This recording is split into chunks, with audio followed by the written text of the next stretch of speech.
The best part is the more you become aware of this, the more you understand this, the more transparent the frauds become. The easier it is to see other people's wounds just through their perception alone.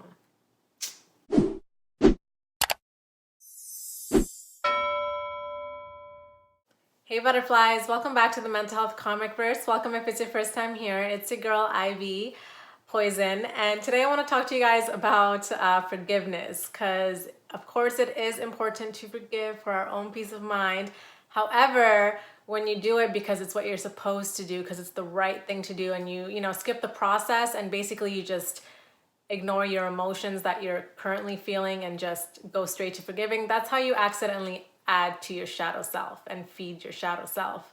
And just a reminder, your shadow self is basically any of the qualities that you or other people have deemed unattractive, unworthy, just, all the bad stuff that you kind of lock up and hide away that you don't want to deal with. So today I want to go over the 3 stages of forgiving, and it's kind of like a temperature spectrum because there's no time frame on each stage. Each stage is going to be different for everybody and for every person that you deal with as well, right? It's kind of like a temperature spectrum where it goes from red to purple to blue. It's not just going to happen all at once, and it's kind of a gradient.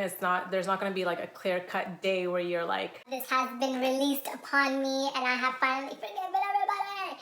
No, there's a lot that comes into play when it comes to forgiving somebody. So just keep that in mind, and don't beat yourself up, and give yourself as much time as you need. Like I always say, each stage is going to vary, so do not force it and just go with the flow, okay? So number 1 is the red phase, when you're heated, when you're pissed, when you're mad, okay? You want to smash faces, and that's just how you feel. And the only job of stage 1, your only job in stage 1 is to accept and acknowledge what you are feeling. So this doesn't mean that you have to be reactive to that person. It just means that you have to accept your emotions. So whether you're feeling sad and you want to cry, you feel mad, you want to break faces, you want to break toasters, you want to slice faces, like whatever things that are coming to your mind, just let it flow and let it be. Do not try to cram it back there. Do not try to write it off as, I shouldn't be feeling this way, because the more you try to suppress it and play it off, the longer it's going to take you to actually forgive and move on from the situation. So just let it be. Let all the negative, bad emotions come flowing out, because you're human, and let it be. Because anyone that's in a place of needing to forgive is also in a place of hurt. And when you forgive while you're hurting, all you're doing is fooling yourself. And this is something that I really struggled with, because I just really did not want to let those emotions occur, because I'm a very compassionate person, like I'm a very empathetic person. So when I have emotions of wanting to harm somebody or like just being enraged, it makes me feel less than, and it makes me feel like I should be better than that and I should be above that because I know better. My point is, anytime you suppress emotions, you're automatically saying that those feelings are invalid, and that's how you add to your shadow self. So you need to be careful about that. So while we're at this stage, let's talk about spirituality and religion, because of course, like I said, it is in our own best interest to forgive, but does that mean that we're obligated and we have to just because we know we're supposed to? So of course the goal is to get to a place where everything happens for a reason and you let things flow, and bad things that happen to you is only a lesson and all that good stuff, right? However, just a friendly reminder that God is a part of you, God is in you, but you are not God. So no matter how much you are spiritually connected or religiously connected, you're still human. And in my experience, no matter how many times you get hurt over and over again, it never gets easier. If anything, it gets harder, because you're supposed to know better. You're supposed to maneuver smarter, and not end up back in that place. And you're supposed to handle things with more grace as you get older as well. So as much as it is the goal to be at that type of place, you have to understand that your human emotions are going to be there regardless, okay? Regardless of you understanding the spiritual world and how the universe works, when someone betrays you, when someone backstabs you, when someone, puts a dagger through your heart, it's going to hurt no matter what, in whatever which way you phrase it. It's not going to take away the pain. It's just not. So let's not spiritually bypass these situations and any type of pain, okay? Make sure you do not spiritually or religiously bypass any negative emotions. No matter how much you say you forgive somebody, if you internally still feel negative emotions towards them, just masking it with positivity and fake forgiveness, hoping that, it'll lead to real forgiveness, is only doing yourself a disservice. It's only adding to your shadow self, right? And we see this in like cheating all the time, right? Let's say a guy cheats on his girl and he begs for forgiveness. He's crying. I'm so sorry, it's never gonna happen again, la-di-da-di-da. So she forgives him, tries to make it work. But does that mean that she has actually immediately forgave him? Does that mean that the relationship is just going to go back to normal the next day or the next week or the next month? That type of stuff takes a long time to rebuild. It's just not going to happen overnight. And that's another thing. Do not let anyone, especially the person who is in need of forgiveness, tell you to move on or let go or get over it, whatever it is that you're needing to let go of. You know what I mean? It like gets under my skin sometimes because I see this in cheating all the time. The guy or the girl, whoever cheated, will beg and beg for forgiveness. And just because that other person says okay and is willing to make it work, it's like, Well, you said you were gonna forgive and make it work, so why are you getting so upset? Why are you still why do you still feel that way? anyways, I digress. My point is your soul is having a human experience and you move on when you are ready to move on. And I'm not saying that immediate forgiveness doesn't come from a genuine place, right? Especially if it's been ingrained in you time and time again. When you're finally put in that circumstance of needing to decide what to do, you're automatically going to do what you've been taught, what it has been ingrained in you time and time again. And you can genuinely feel like, yeah, this is the right thing to do, because essentially it is the right thing to do. But like I said, doing it out of habit, forgiving out of habit, only dismisses your own emotions and it adds to your shadow self. And I'm guilty of this. I've forgiven a lot of people who I should not have forgiven at the time. And it's not because it was fake. It was because I was sick of feeling that way. I was sick of the negative emotions. Okay. I want it to be gone, like get out of me. But I really did not know how to deal with all those emotions because I'm such a happy-go-lucky person. I'm a positive person. So when I have those types of emotions in me, it really makes me even more mad actually. So I really try to release them. And, like I said, it really depends on the severity. Some people I forgive and it's really water under the bridge and I don't care. But some people I try to forgive and I still feel some type of way about it because the situation was just too severe. And also, if you're someone like me who's very understanding, always able to see other people's perspective, and on top of that, you're highly empathetic, then you're much more prone to forgiving people and letting the wrong people back in your life. Because honestly, I forgive pretty easily. Like there's not a lot of things that I hold grudges about or hold on to. Like I really let it go just like that. The things that I have held on to that I can't let go of, that I haven't been able to let go of in the past or currently that I'm still working on, they're, deep core cutting things for me. But like I said, everyone's different. You might be the type of person, any little one mistake, one little slip up, you're pissed off and it takes you forever to forgive that person. And that's just you, and that's okay too. That's something that you have to accept and work through and all that type of stuff, okay? Whatever your reaction is, that's your reaction. You're gonna have to work with it. So stage 1 is all about accepting and acknowledging your emotions because it's the hot phase, you're heated, and there's a lot going on internally and subconsciously, and depending on the severity of the betrayal and the situation, it's a lot to process, so just let yourself be. So moving on to stage 2, the purple phase, the observer. So this is when you've cooled down a little bit, not all the way, you're still in your feelings a little bit in this phase, but you can step back and look at the situation, reflect on it, reflect on yourself. So there's 2 parts in observing a situation like this, and they both kind of go hand in hand. So it's up to you which one you want to tackle first. I always like to start off with myself, with the self-awareness first. So first, observe your own reaction. What hurt you the most? Did it add salt to an already existing wound? How did you react? Why did you react that way? Right? Because anytime we have negative situations, negative people, toxicity in our lives, it's for a reason. It's because it's a reflection of something that's in us. And what I mean by that is it reflects a situation that our shadow self is being triggered by, that our shadow self wants us to acknowledge, right? But because we're so deep in pain and we're so deeply triggered, we just focus on what they've done wrong to us. But what we really need to be doing is focusing on why they came to us in the first place, why this type of person who would do this to us is in front of us. Because when we ignore the lesson, when we just skip right past it, that's how we attract even more toxicity, right? We keep them in our lives and continue the toxic bullshit, or it carries on with someone else usually in even worse ways, whether it's with them or someone else. It gradually gets worse when you don't learn the lessons, because that's how the universe works. So this is why putting the magnifying glass on yourself is equally as important, even if you didn't do anything wrong, because it's not about right and wrong. It's just about the lesson and what's happening, right? So when you don't learn your lesson, it's gonna go on in cycles, and you don't wanna be a hamster in a damn wheel, okay? So when you find yourself around toxic people, make sure you're reflecting on yourself and asking yourself, why did my shadow attract this toxic person in my life, and what do I need to learn? And just to clarify, toxic people aren't always just like bad and abusive people. Toxicity is having unhealed parts of yourself flowing into your relationships, and you, as somebody who attracts a toxic person, is also a toxic person yourself. So maybe viewing it that way might help you as well, to see, you know, the compassion on both sides, because you're unhealed, they're unhealed. It's never anything personal. And in this process, you might even realize, well, damn, I don't even want this person in my life. This person doesn't even add any value or substance to my life. And that's not a dig at anyone. That's not saying that, you know, that person doesn't have worth, because everyone has worth.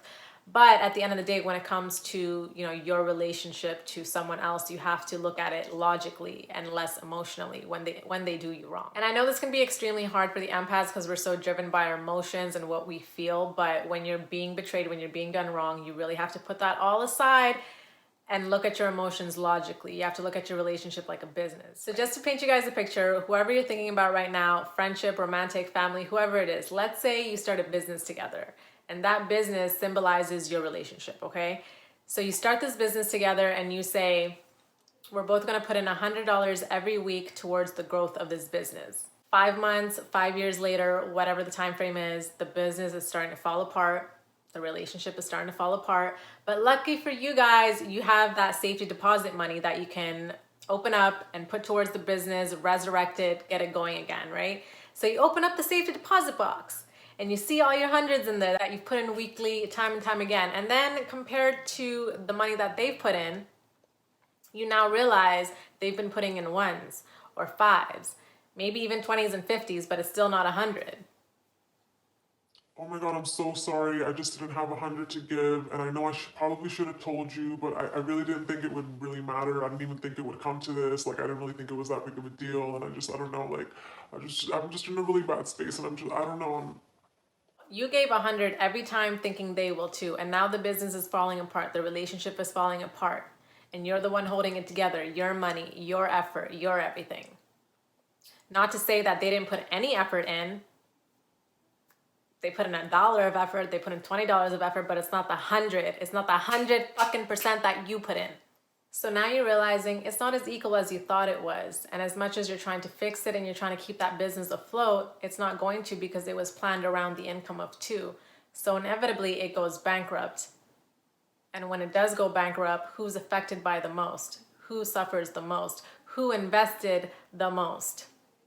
I hope that made sense. My point is, when someone shows you their true colors, believe it. When you see the $1 bills or the loonies, the $5 compared to the hundreds that you've been putting in time and time again, it's not worth it, is it?